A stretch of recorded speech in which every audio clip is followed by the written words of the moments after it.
Sejam bem-vindos ao Mundo na Zona, o nosso programa semanal aqui no Zona Curva, em que a gente fala sobre os principais acontecimentos do sistema internacional. Antes de mais nada, oi, eu sou a Giovana Branco, eu sou doutoranda em Ciência Política e mestre em Relações Internacionais, e hoje eu estou aqui para comentar vários acontecimentos extremamente importantes que aconteceram no mundo nesses últimos dias. E a gente vai começar falando sobre os processos de negociação entre Rússia e Ucrânia para o fim do conflito, que já dura aí mais de 3 anos e tem consequências devastadoras, não apenas para esses dois países, como também para todos os outros países do mundo.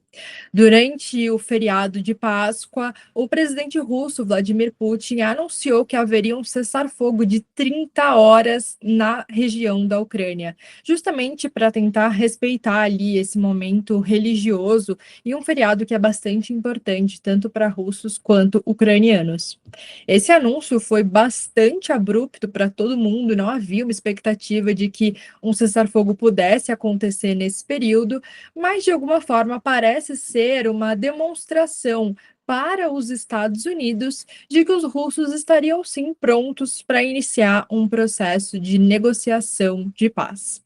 O presidente ucraniano Volodymyr Zelensky acusou a Rússia de violar o próprio cessar-fogo, fazendo inúmeros disparos durante todo o momento, todas essas 30 horas que haviam sido declaradas oficialmente como um cessar-fogo.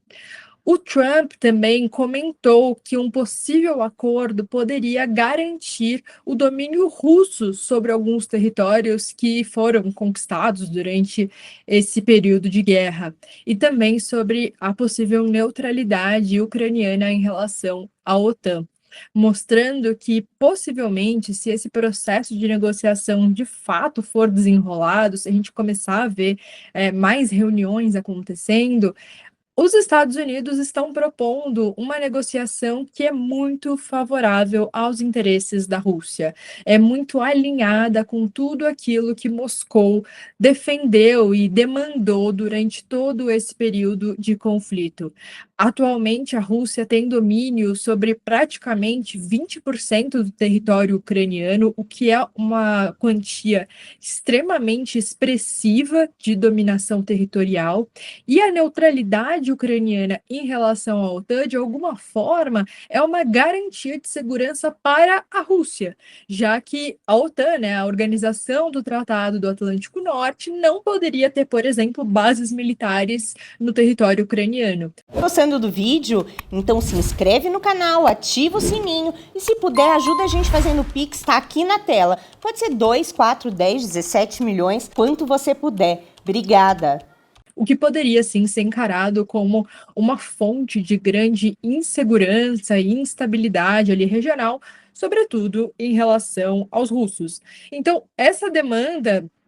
russa, principalmente, parece ecoar bastante na diplomacia norte-americana, e os russos, então, estão tentando ali agradar os Estados Unidos, na medida em que o atual governo norte-americano, o governo Donald Trump, parece ter algum tipo de alinhamento mais próximo aos russos do que em relação aos ucranianos. Na última sexta-feira, inclusive, o Trump chegou a dizer que, caso eles não conseguissem chegar a um acordo de paz, os Estados Unidos iriam se retirar desses processos. Mas o que isso significa ainda não está claro. Se os Estados Unidos continuariam apoiando a Ucrânia militarmente, mas não participariam mais do processo de negociação de paz, se eles continuariam auxiliando em termos de inteligência, lembrando que hoje a Ucrânia depende muito dos Estados Unidos em relação aos programas de inteligência e também de identificação de alvos para ataques mais precisos em relação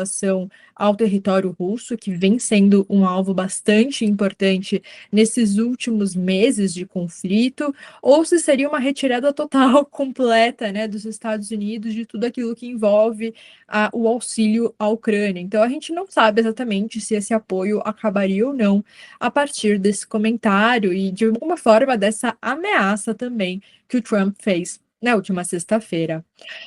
Em relação a esse cessar-fogo de 30 horas durante a Páscoa, tanto russos quanto ucranianos acusaram o outro lado de violar esse cessar-fogo. Então, a gente não tem informações extremamente confiáveis sobre quem começou, mas é bastante crível a gente afirmar que, de fato, não houve cessar-fogo algum durante esse último final de semana, de que a gente tem ainda, na verdade, uma situação bastante tensa ali na região e que parece, sim, ter escalado um pouco. E durante esses processos de negociação que estão acontecendo em alguma maneira, né, ainda não de forma sistemática e tão recorrente, mas ainda assim vem acontecendo algum tipo de conversa nesse sentido, o Zelensky vem concordando com praticamente todos os pontos levantados pelo governo norte-americano, o que é uma posição também bastante curiosa, né? Já que nem todos esses pontos levantados são favoráveis aos interesses ucranianos. Nos parece que há uma forma de demonstrar o seu compromisso com o fim do conflito, com a paz de fato, mesmo que seja uma paz desfavorável aos ucranianos. E em contrapartida, o Putin praticamente não concordou com nada de concreto até o atual momento. Então, embora os Estados Unidos venham levantando pontos que são extremamente pró-russos, ainda assim, a gente não conseguiu extrair um compromisso crível da política russa para a finalização das hostilidades em relação à Ucrânia. É algo ainda a se acompanhar, mas temos sim hoje um processo de negociação que vem sendo ao menos desenhado entre esses países e é algo que precisa ser levado em consideração, já que depois de 3 anos de conflito, a simples, né, menção de um processo de paz sendo desenhado já é algum tipo de avanço.